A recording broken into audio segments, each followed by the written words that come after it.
Kurnool bus ప్రమాదానికి కారణమైన biker CC footage లభ్యమైంది. మద్యం మత్తులో పెట్రోల్ పంపు నుంచి బైకర్ వెళ్లినట్లు సీసీ కెమెరాలో రికార్డైంది.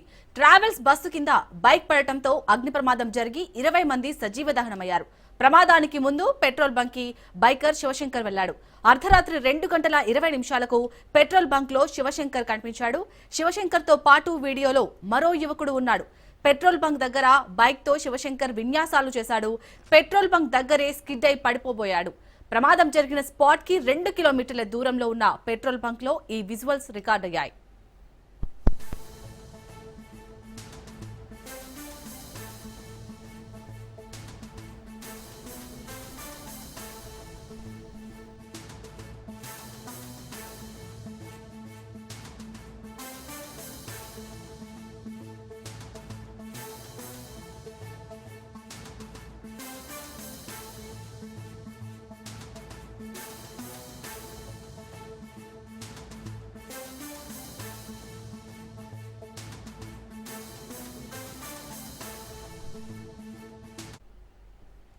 కర్నూలు బస్సు ప్రమాదానికి కారణమైన బైకర్ సీసీ ఫుటేజ్ లభ్యమైంది.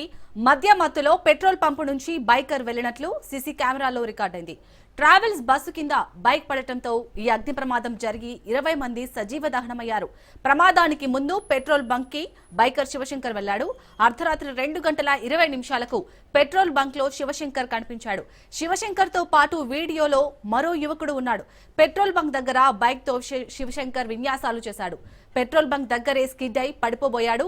ప్రమాదం జరిగిన స్పాట్ కి 2 కిలోమీటర్ల దూరంలో ఉన్న పెట్రోల్ బంక్ లో ఈ విజువల్స్ రికార్డ్ అయ్యాయి.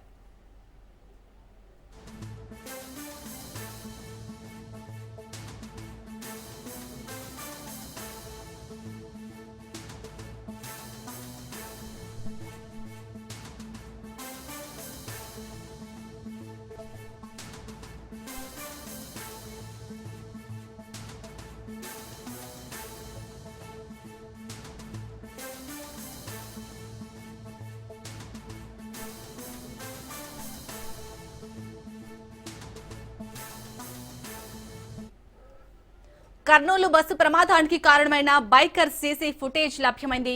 మద్యం మత్తులో పెట్రోల్ పంపు నుంచి బైకర్ వెళ్లినట్లు సీసీ కెమెరాలో రికార్డైంది. ట్రావెల్స్ బస్సు కింద బైక్ పడటంతో అగ్ని ప్రమాదం జరిగి 20 మంది సజీవ దహనమయ్యారు. ప్రమాదానికి ముందు పెట్రోల్ బంక్ కి బైకర్ శివశంకర్ వెళ్లాడు. అర్ధరాత్రి 2:20 పెట్రోల్ బంక్ లో శివశంకర్ కనిపించాడు. శివశంకర్ తో పాటు వీడియోలో మరో యువకుడు ఉన్నాడు. పెట్రోల్ బంక్ దగ్గర బైక్ తో శివశంకర్ విన్యాసాలు చేశాడు. పెట్రోల్ బంక్ దగ్గరే స్కిడ్ అయి పడిపోబోయాడు. ప్రమాదం జరిగిన స్పాట్ కి 2 కిలోమీటర్ల దూరంలో ఉన్న పెట్రోల్ బంక్ లో ఈ విజువల్స్ రికార్డ్ అయ్యాయి.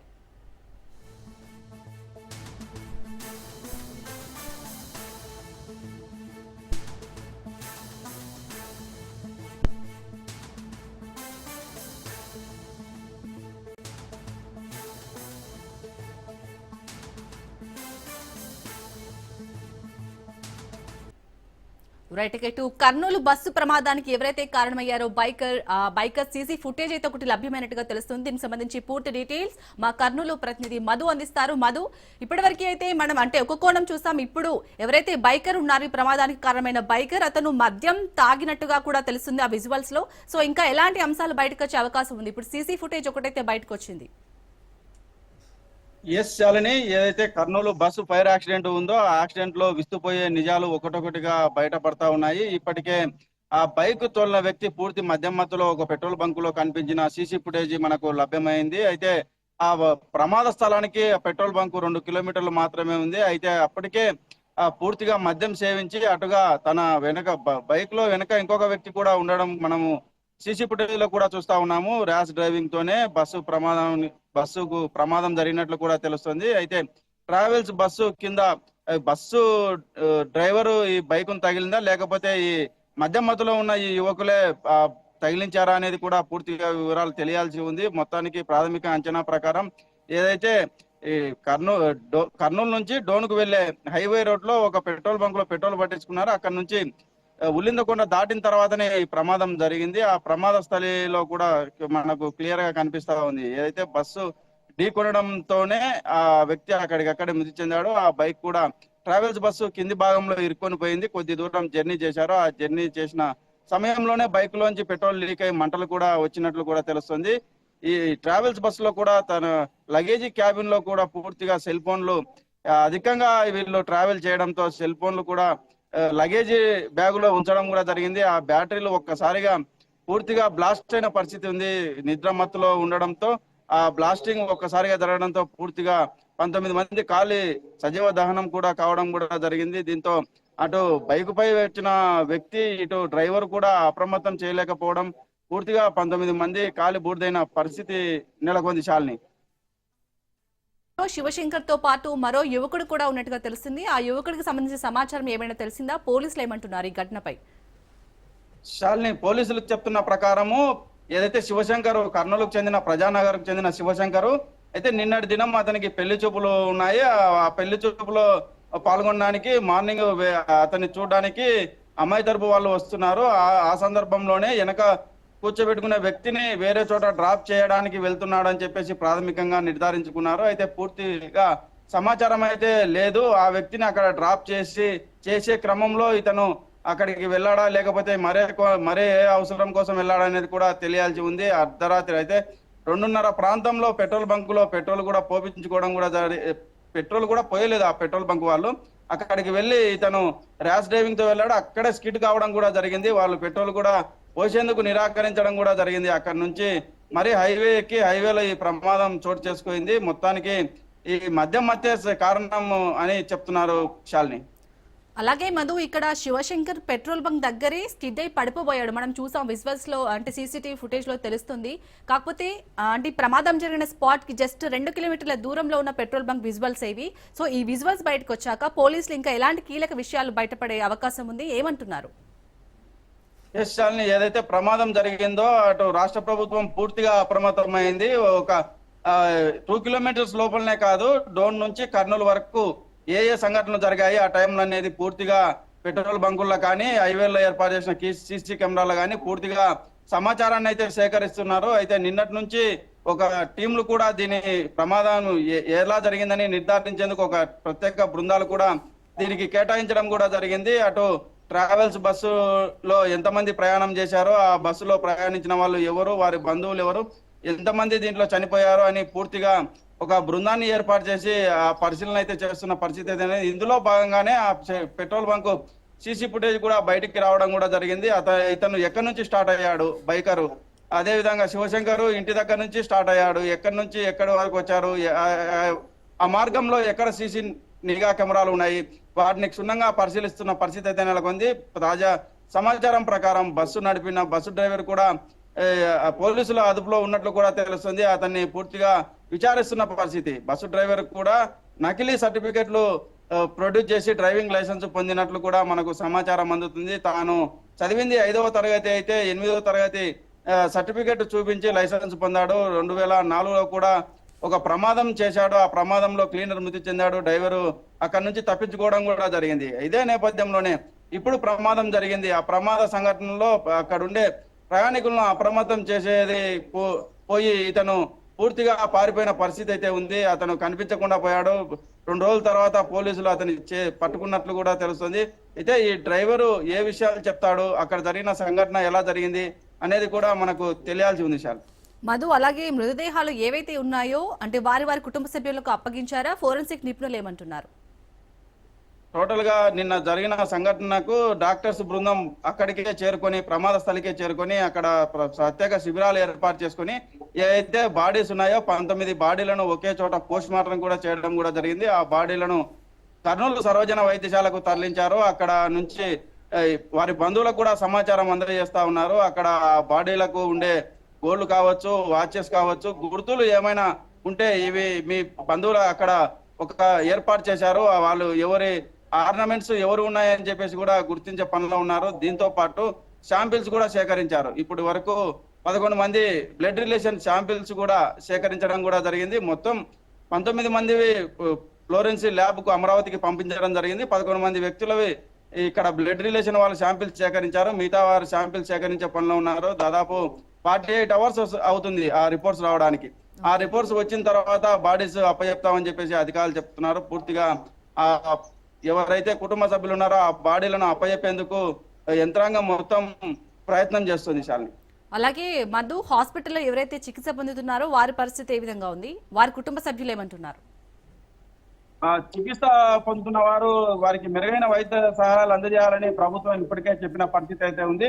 అయితే అక్కడ ప్రత్యేకంగా రెవెన్యూ పోలీస్ అధికారులు ఉండి వారికి వైద్య చికిత్సలు అందించాలని డాక్టర్లు సూచిస్తున్నారు. పెద్దగా గాయాలైన పరిస్థితి అయితే లేదు. వారు కొద్ది వరకు కోలుకుంటున్న పరిస్థితి కూడా ఉంది. కొంతమంది వచ్చిన పరిస్థితి అయితే ఉంది. మొత్తానికి తప్పించుకున్న వారిలో పెద్దగా ఒకరి కాలిరిగాయి, ఒకరి తలకు దెబ్బ తగిలింది, మరొకరికి గ్లాస్ బ్రేక్ చేసేటప్పుడు చేతులకు గాయాలైన పరిస్థితి అయితే ఉంది. వారు సురక్షితంగానే ఉన్నారు.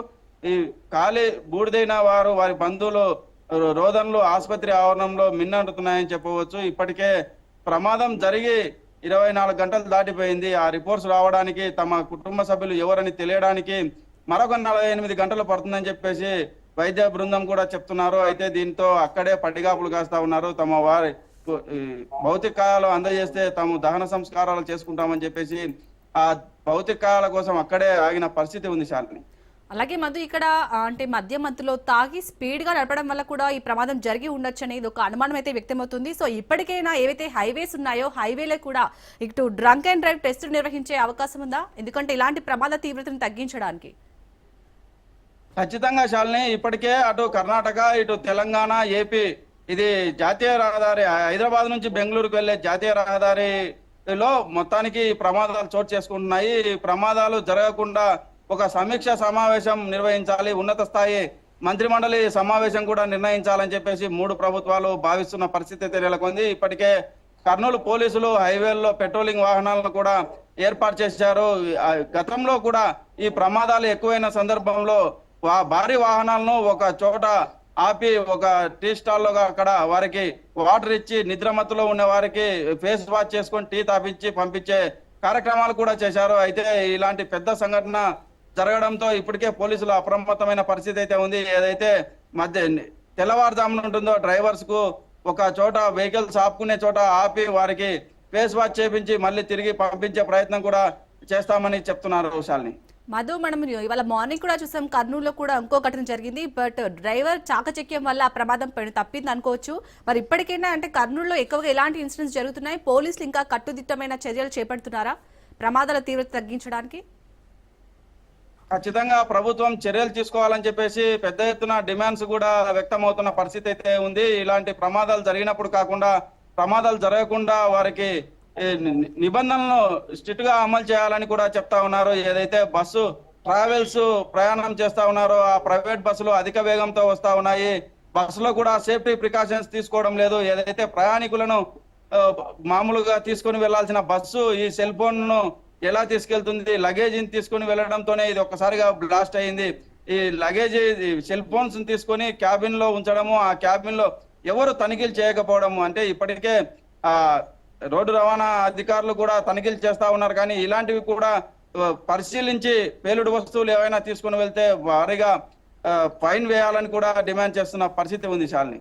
అలాగే మధు, ఇప్పటికైనా మరి కర్నూలు కాకుండా అంతటా కూడా ప్రైవేట్ ట్రావెల్స్ పై అధికారులు అంటే చర్యలు తీసుకుంటున్నారా? అంటే ఎంక్వైరీ లాగా చేస్తున్నారా? బస్సు నాణ్యతా ప్రమాణాలు ఉన్నాయా లేవా అని? పెద్ద ప్రమాదం చోటు చేసుకోవడంతో ఇటు 3 రాష్ట్రాల గవర్నమెంట్ కూడా అప్రమత్తమైన పరిస్థితి అయితే ఉంది. ప్రభుత్వ ట్రాన్స్పోర్ట్ అధికారులు ఎక్కడికక్కడ ప్రైవేట్ ట్రావెల్స్ కు నిబంధనలకు విరుద్ధంగా ఉన్న వాటికి భారీగా వాహనాలకు ఫైన్ కూడా వేయడం కూడా జరుగుతుంది. ఇప్పటికే తెలంగాణ ప్రభుత్వం అప్రమత్తమైంది. 6 బృందాలుగా ఈ నేషనల్ హైవే పైన అతిక్రమణలు చేసి నడిపే వాహనాలకు భారీగా జరిమానా విధిస్తా ఉంది. ఇటు ఏపీ ప్రభుత్వం కూడా ఏదైతే ట్రావెల్స్ ఉన్నాయో ఆ ట్రావెల్స్ నిబంధనలకు విరుద్ధంగా ఉంటే వాటిని సీజ్ చేయడం కూడా జరుగుతుంది Shalini. Right, thank you Madhu.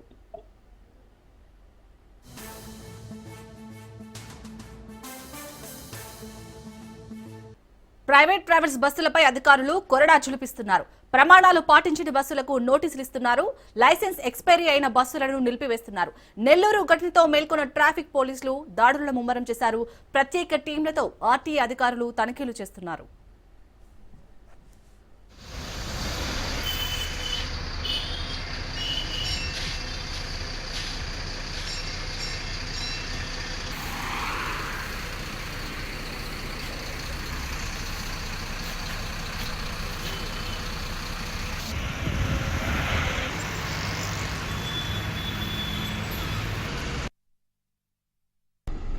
అవి ఎక్కడ అనేది వాళ్ళకి ఎలా తెలుస్తుంది? అంత ఇదిలో వాళ్ళు అక్కడికే వెళ్ళి కొట్టుకోవాలని తెలియదు కదా. ఈ దాన్ని బ్రేక్ చేసే అవకాశాలు ఎక్కువ ఉంటాయి కదా. ఎక్కడ ఉంటే దానివల్ల టైం వేస్ట్ అవుతుంది కదా మీకు. వాళ్ళకి ఏమైతే వెహికల్లో ఎక్కగానే ఇప్పుడు మనం ఫ్లైట్లలో ఎట్లయితే ఎక్కినప్పుడు మీరు వాళ్ళందరూ చెప్తారు కదా సేఫ్టీ రూల్స్, ఇది అయితే పారాషూట్ ఎక్కి వెళ్ళాలి, ఈ ప్రాబ్లం వస్తే. అట్లనే మీరు ఎమర్జెన్సీ ఏదైనా ప్రాబ్లం వచ్చినప్పుడు డోర్ ఓపెన్ అవ్వని పరిస్థితి నిన్న జరిగిన తర్వాత అయినా మీరు డైలీ ఇక్కడ నించొని వాళ్ళకి చెప్పాలి, ఇది ఎమర్జెన్సీ ఎగ్జిట్, దీని దగ్గర హ్యామర్ ఇక్కడ ఉంటుంది, ఇది ఎట్లా తీయాలి, మినిమం వాళ్ళకి తెలియాలి కదా. మేము డిపార్ట్మెంట్ వాళ్ళ మాకు ఒక ఐడియా ఉంటుంది. ప్యాసింజర్లు ఇందాక ఇంకొక డ్రైవర్, మీ డబుల్ డ్రైవర్ చెప్తున్నాడు అక్కడ రాసి ఉంటుందని. అందరూ చదువుకున్న వాళ్ళు ఉన్నారు కదా, మీరు చెప్పాలి తెలుగు హిందీ, లేకపోతే అనౌన్స్మెంట్ పెట్టేయాలి సేమ్ ఫ్లైట్స్లలో లాగా. ఈ సెకండ్ సీట్ దగ్గర, రెండో సీట్ దగ్గర ఉంటుంది అంటే వాళ్ళు అక్కడికి వెళ్తారు. అవునా కదా అండి? నిన్న జరిగిన తర్వాత ఇప్పుడు అందరు ప్యాసింజర్లు అడిగిన ఎక్కడ ఉంది ఎమర్జెన్సీ, వాళ్ళు అది కొట్టుకుంటే టైం అంతా వెయిట్ చేసుకుంటారా కాదా? ఎవ్రీ సీట్ దగ్గర అయితే ఉండదు కదా, అనౌన్స్ చేయాలి, చెప్పాలి. ఇప్పుడు హ్యామర్ ఉంటుంది, ఆ హ్యామర్ తోనే పగులుతుంది. ఆ హ్యామర్ ఎట్లా తీయాలి, ఎట్లా తెలుస్తుంది వాళ్ళకి? మినిమం మీరు చెప్పాలా. అవి ఎక్కడ అనేది వాళ్ళకి ఎలా తెలుస్తుంది? అంత ఇదిలో వాళ్ళు అక్కడికే వెళ్ళి కొట్టుకోవాలని తెలియదు కదా. ఏడీజీ హైదరాబాద్ గారి ఆదేశానుసారం మనకు హైదరాబాద్ సిటీకి ఏదైతే హైవేస్ వస్తాయో ఇన్కమింగ్ లో అన్ని చోట్ల కూడా టీమ్స్ తనిఖీలు జరుపుతున్నారు. ఇందులో భాగంగా మేము మా టీంతో ఇక్కడ ఆరంగర్ దగ్గర తనిఖీలు నిర్వహించాం. పొద్దున్న 4:30కు తనిఖీలు నిర్వహించాం, 4:30 నుంచి ఇప్పటి వరకు. అయితే సుమారు 64 బస్సులు చెక్ చేశాం ఇక్కడ. అందులో ఒక 8 బస్సులకి చలాన్లు విధించాం. అందులో 6 బస్సులు ఏంటంటే ఫైర్ ఎక్స్టింగ్విషర్ లేదు. ఒక బస్సులో కమర్షియల్ రూట్ తీసుకెళ్తున్నారు. ఇంకొక బస్సులో ఏంటంటే వాళ్ళు ఏసీ బస్సు అది, వాళ్ళు అత్యవసరంలో ఏసీ అద్దాలు పాల్గొట్టడానికి హ్యామర్స్ పెడతారు. అవి సరి అయిన మోతాదు పెట్టలేదు, దానికి కూడా చలాన్. టోటల్ గా ఈ 64 బస్సులు 8 బస్సులు మనం చలాన్ వేశాం.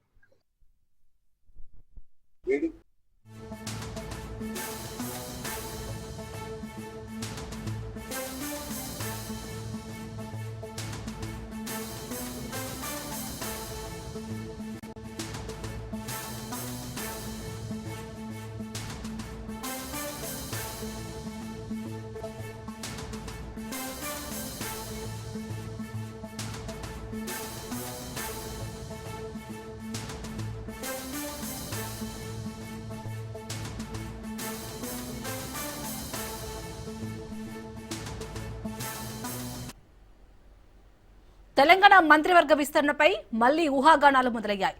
రేవంత్ కేబినెట్ లో 3 ఖాళీలు ఉన్నాయి. ఎవరెవరితో భర్తీ అవుతాయనే చర్చ పొలిటికల్ సర్కిల్స్ లో జరుగుతుంది.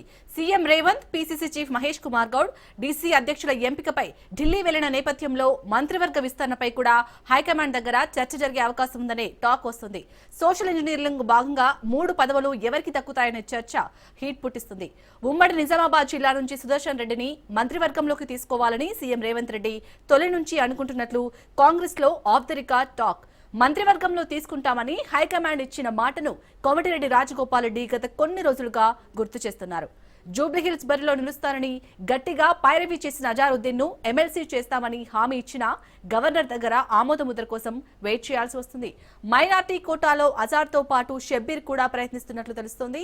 మంత్రివర్గంలో ఇటీవల జరుగుతున్న గ్రూప్ పాలిటిక్స్ లో ఎవరి పదవి ఉంటుందో ఊడుతుందో అనే చర్చ కూడా గాసిప్స్ కు తెరలేపుతోంది. జూబ్లీహిల్స్ ఉప ఎన్నిక తర్వాత ఏదో ఒకటి జరుగుతుందనే మాటలు ఆఫ్ ద రికార్డ్ గా వినిపిస్తున్నాయి. ఉన్న 3 మంత్రి పదవుల ఖాళీలు భర్తీ చేయడమా, లేదంటే మంత్రివర్గంలో చిన్నపాటి రీషఫుల్ చేసి మరికొందరికి అవకాశం కల్పించడమా అన్నది నవంబర్, డిసెంబర్లో తేలవచ్చనే మాటలు వినిపిస్తున్నాయి. జీహెచ్ఎంసీ ఎన్నికల భారం మోసే విధంగా మంత్రివర్గంలో మార్పులు, చేర్పులు, కొత్త వారికి అవకాశం ఉంటుందనే అభిప్రాయాలు వ్యక్తమవుతున్నాయి.